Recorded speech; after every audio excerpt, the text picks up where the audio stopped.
नमस्कार, श्री स्वामी समर्थ. मी अश्विनी. स्वागत आहे सर्वांचं आजच्या एका नवीन ब्लॉगमध्ये.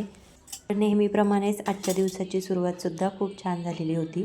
सकाळी सकाळी उंबरठा पूजन मी करून घेतले आणि त्यानंतर गॅलरीमध्ये जे छोटंसं तुळशी वृंदावन आहे तर त्याची पूजा मी केली आणि त्यानंतर म्हटलं मग देवपूजा करूया.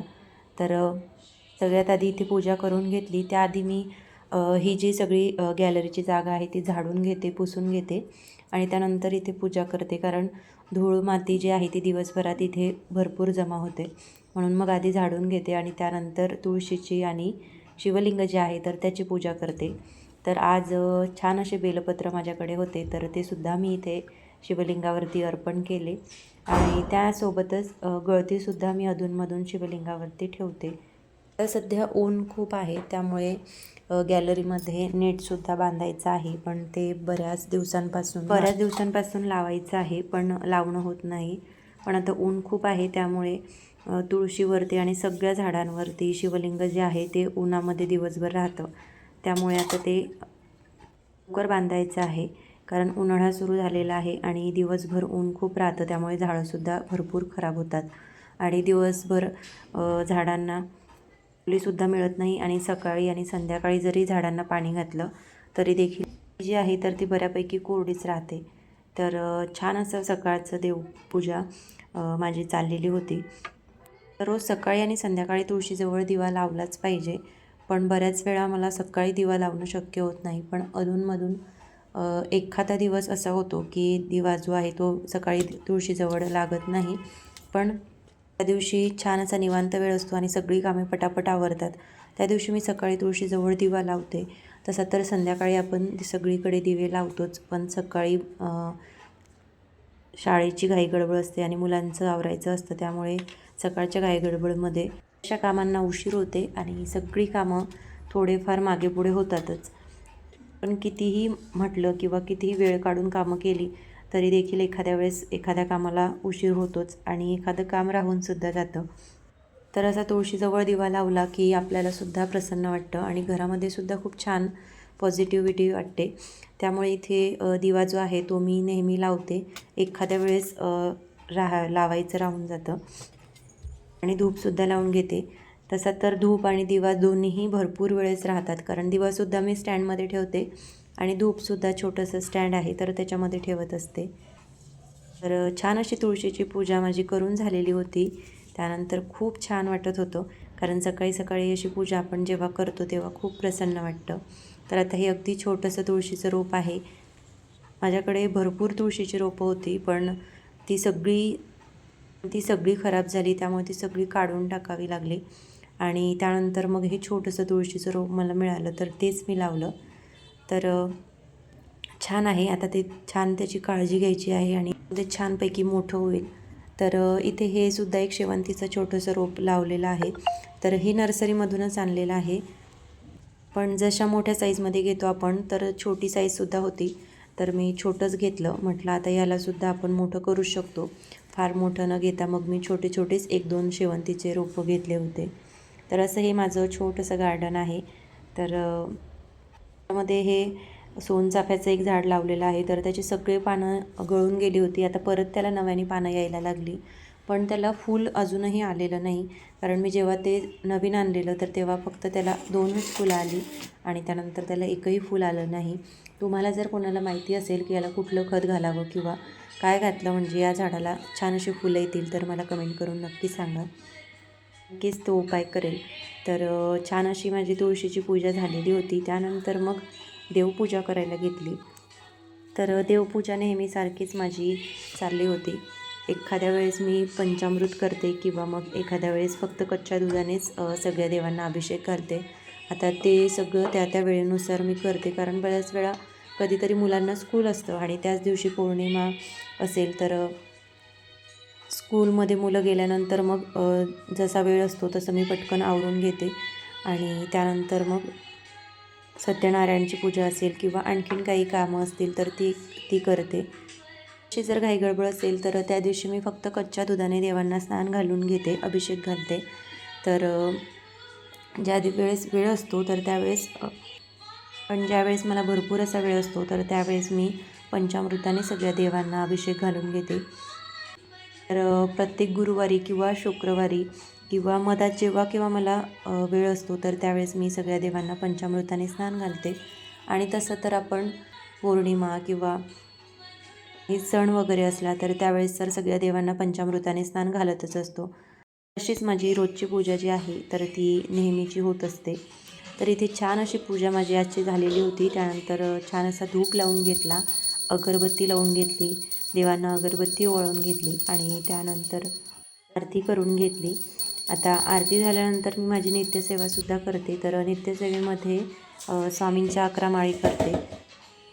तर त्या देवाजवळ बसून शक्य झाल्या नाही तर मी कुठलंही काम करताना, भांडी वगैरे घासताना किंवा स्वयंपाक करताना, पोळ्या वगैरे भाजी करत असली तर त्यावेळेस मी नामजप करत असते, जेणेकरून मग सुद्धा पूर्ण होतो आणि स्वयंपाकसुद्धा होतो आणि तितकंच देवाचं नाव आपण घेतो।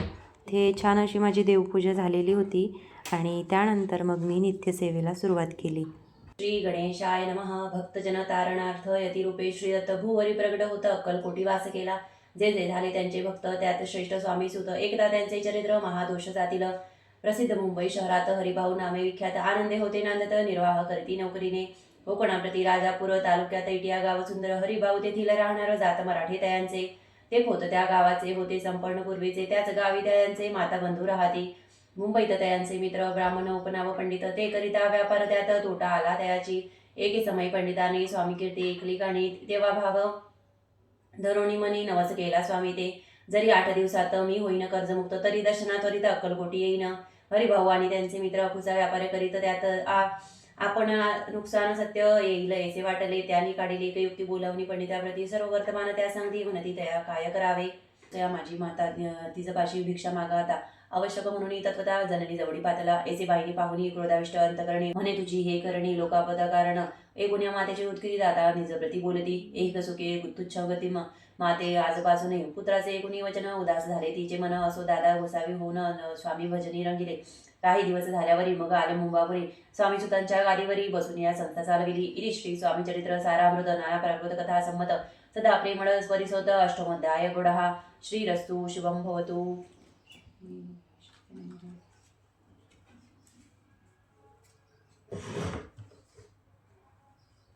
माझे नित्यसेवासुद्धा झाली होती। तर नित्यसेवेमध्ये मी गुरुचरित्र ग्रंथामधील 14वा आणि 18वा अध्याय पठण करते आणि त्यासोबतच आणखी 1-2 ग्रंथसुद्धा पठण करते। तर ते सुद्धा बऱ्याच वेळा व्हिडिओमधून मी तुम्हाला सांगत असते। तर माझी नित्यसेवा झालेली होती। त्यानंतर मग सगळ्या घरामध्ये मी धूप आणि दीप दाखवून घेतला आणि त्यानंतर तुळशीजवळ सुद्धा धूप दाखवून घेतला आणि मग दुपारचा स्वयंपाक मला करायचा होता। तर म्हटलं आता बऱ्याच दिवसांपासून मी गोडे केलेले नव्हते तर ते मला करायचे होते, म्हणून मग मी ते करायला घेतले। तर आता सध्या ऊनसुद्धा आहे आणि थंडी वगैरे थोडी कमी झालेली आहे, त्यामुळे ते खोकलासुद्धा मुलांना नाही आहे, म्हणून म्हटलं आज कढी वगैरे करून घेऊया।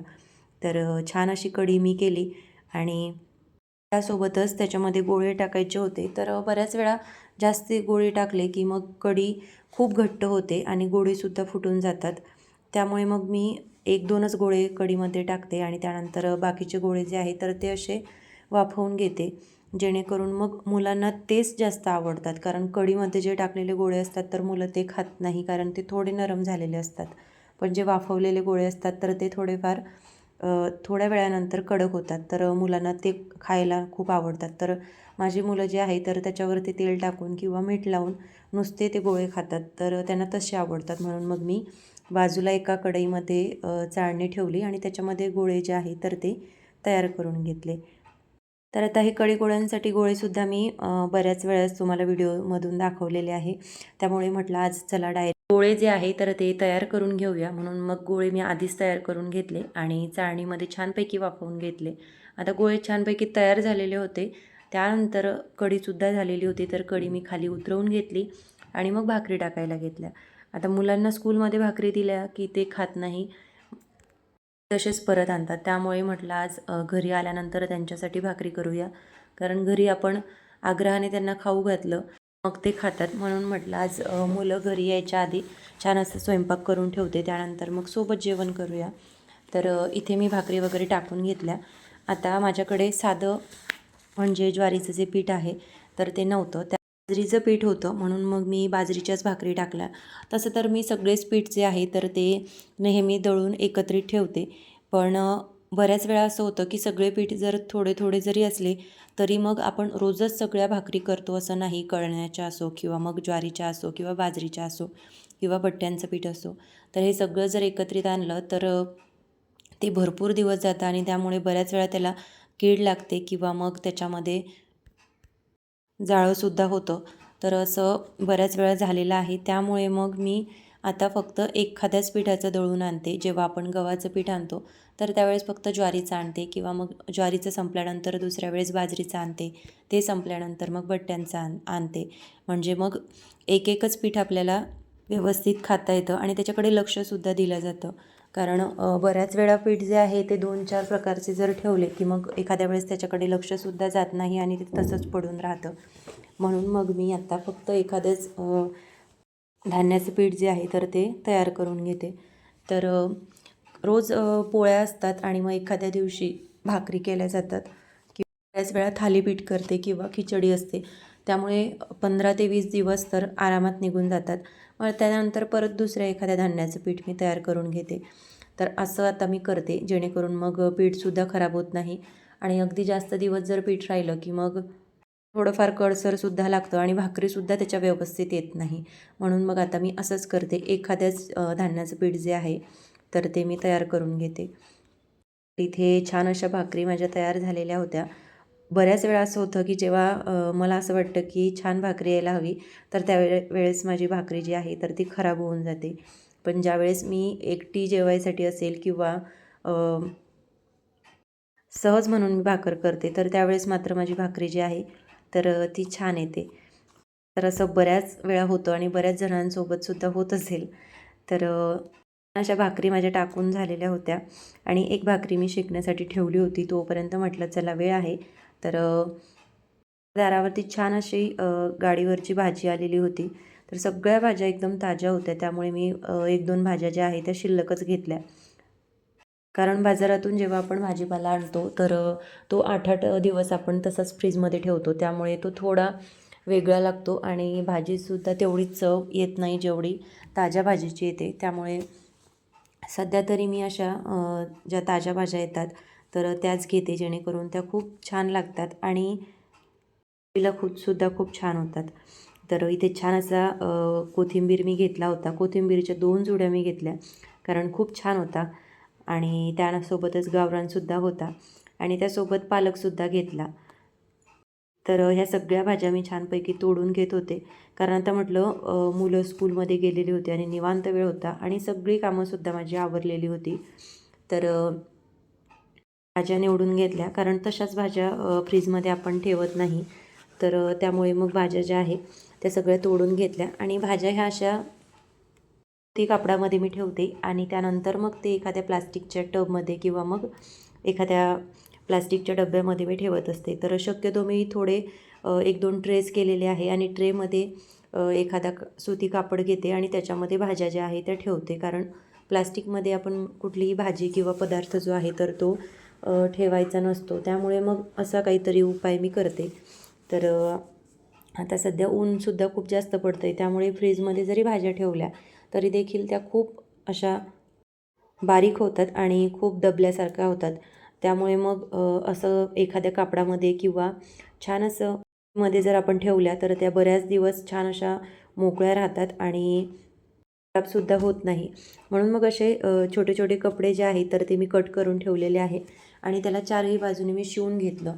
म्हणजे मग त्याचे धागेसुद्धा निघत नाही. कारण बऱ्याच वेळा असं होतं की मग धागे वगैरे जर आपण चिरायला घेतली तर त्याच्यामध्ये कापडाचे 1-2 धागेसुद्धा येतात आणि बऱ्याच वेळा घाईघाईमध्ये आपलं लक्षसुद्धा राहत नाही. त्यामुळे छान असं मी त्याला मशीनवरती शिवून घेतलेलं आहे आणि नंतर काय फक्त भाज्या टाकायच्या आणि त्याला फोल्ड करून ठेवून द्यायचं. तर असं बरंच मी ऑनलाईनसुद्धा बघितलेलं आहे की ऑनलाईन पिशव्या येतात ज्यूटच्या किंवा मग कापडी, तर त्याच्यामध्ये सुद्धा भाजीपाला ठेवला जातो. तर मी अशाच ठेवते, कारण सध्या तरी जे आहे ते भरपूर प्रमाणात माझ्याकडे आहे, त्यामुळे मग मी याच्यामध्ये सगळ्या भाज्या ठेवते आणि व्यवस्थित बसतातसुद्धा. कारण जास्तीच्यासुद्धा भाज्या नसतात. एखादी जोडी 2 जर घेतल्या तर मग त्या जास्त होतात. तर त्यांच्यासाठी सुद्धा वेगळा मोठे 1-2 कपडे माझ्याकडे आहे, तर मग मी ते तसे ठेवते. तर इथे छान असा कोथिंबीर वगैरे तोडून घेतला आणि त्यानंतर मग पालकसुद्धा तोडायला घेतला. आता पालकसुद्धा जास्त वेळ जर बाहेर राहिला तर खूप वाळून जातो आणि लगेच उन्हामुळं खराबसुद्धा होतो. म्हणून म्हटलं आता सगळ्या भाज्या तोडूनच घेऊया. तर सगळ्या भाज्या मग तोडायला घेतल्या. आता करडीची भाजीसुद्धा या दिवसाची खूप छान लागते. आता सध्या मी 1-2च भाज्या घेतल्या. म्हटलं जास्तसुद्धा घेऊन मग बाजारातून भाज्या आपण आणतो तर त्यासुद्धा अशाच जास्त दिवस आपण ठेवतो, त्यामुळे त्यांची चव आपल्याला पाहिजे तेवढी चांगली येत नाही. त्यामुळे म्हटलं 1-2च भाज्या घेते की ज्या 1-2 दिवसात लगेच बनवून घेता येतील. तर इथे आता कचरासुद्धा भरपूर झालेला होता. म्हटलं आता हा भरून टाकून देऊया. तर कचरा टाकून दिला आणि त्यानंतर ज्या सगळ्या तोडून घेतलेल्या भाज्या होत्या तर त्या मी अशा फ्रीजमध्ये ठेवून घेतल्या. फ्रीजचा जो खालचा टब आहे तर तो सुद्धा सगळा रिकामा झालेला आहे, कारण सगळ्या भाज्या संपलेल्या आहे. म्हणून आज नेमक्या भाज्यासुद्धा आलेल्या होत्या दारावरती, तर मग मी त्या घेतल्या. म्हटलं 1-2 दिवस तेवढ्या भाज्या ज्या आहेत तर त्या आपल्याला पुरून जातील. तर तर हे छान असे मुटके तयार झालेले होते आणि त्यासोबतच तोंडी लावायला मी इथे मुळा चिरून घेतलेला होता. परत ओला कांदा होता तो चिरून घेतला. कारण ओला कांदा आणि मुळा असला की जेवण जे आहे ते आणखीनच 2 घास शिल्लकचं जातं. तर त्यामुळे मग ओला कांदा आणि मुळा वगैरे मी चिरून घेतला आणि त्यासोबतच जे मुटके तयार केले होते ते सुद्धा घेतले. आता हे नुसते खायलासुद्धा खूप छान लागतात. त्याच्यावरती तेल टाकून किंवा पोळीसोबत, भाकरीसोबत, कशाही सोबत आपण खाऊ शकतो किंवा नुसते जरी खाल्ले तरी खूप छान होतात. आणि त्यासोबत इथे आता आज कढीसाठी मी ठेचासुद्धा केला होता, तर तो सुद्धा मी घेतला. तर छान असं ताट मी वाढून घेतलं. आज भाकरी केलेल्या होत्या, भाकरी घेतल्या आणि परत छान असा ताजा कोथिंबीर होता, तर तो सुद्धा म्हटलं थोडासा तोंडी लावायला घेऊया. तर कढीसुद्धा वाढून घेतली. छान अशी कढी तयार झालेली होती आणि जे 1-2 गोळे मी कढीमध्ये टाकून घेतले होते तर ते सुद्धा ताटामध्ये काढून घेतले. कारण तसंही मुलं कढीमधले गोळे खात नाही. जे आपण वाफवून घेतो तर ते गोळे त्यांना जास्त आवडतात. छान असं ताट मी वाढून घेतलं. त्यानंतर देवांना नैवेद्य दाखवून घेतला आणि मग मी जेवण केलं. कारण आता भरपूर वेळ झालेला होता आणि मलासुद्धा भूक लागलेली होती. तर मग मी जेवण केलं आणि त्यानंतर घरातील 1-2 कामं होती तर ती करायची होती. गॅस ओटासुद्धा छान असा पुसून झालेला होता. कारण गॅस ओटा पुसून घेतल्यानंतर आपल्याला अर्ध्यापैकी जास्त कामं झाल्यासारखी वाटतात. तर सगळ्यात आधी मी गॅस ओटा पुसून घेतला आणि त्यानंतरच ताट वाढून घेतलं आणि मग देवांना नैवेद्य दाखवायला घेतला. आज अस्सल गावरान असा गावाकडचा बेत झालेला होता, जो की बऱ्यापैकी जणांना आवडतो. तर असं छान चमचमीत खायला कोणाला नाही आवडत, सगळ्यांना आवडतं. तर असा बेत मी अधूनमधून करते, कारण मला हे जेवण खूप आवडतं. भाकरी आणि भाकरीसोबत कढी किंवा मग भरीत किंवा वांग्याची भाजी. तर ह्या ज्या अशा भाज्या आहेत ह्या अधूनमधून केल्या की मुलांनासुद्धा सवय होते आणि आपल्यालासुद्धा आवडतं. त्यामुळे मग अशा भाज्या मी अधूनमधून करते, जेणेकरून मुलं हे आवडीने खातात आणि त्यांना तितकीच सवय होते. कसा वाटला तुम्हाला आजचा हा ब्लॉग हे कमेंट करून मला नक्की सांगा. आणि तुम्ही जर चॅनलवरती नवीन असाल तर चॅनलला लाईक, शेअर आणि सबस्क्राईब नक्की करा. आणि हो, व्हिडिओला हाईपसुद्धा करा, जेणेकरून असेच नवनवीन व्हिडिओ तुम्हाला सर्वात आधी बघता येतील. चला तर मग परत भेटूया अशाच एका नवीन व्हिडिओसोबत. तोपर्यंत सर्वांना श्री स्वामी समर्थ.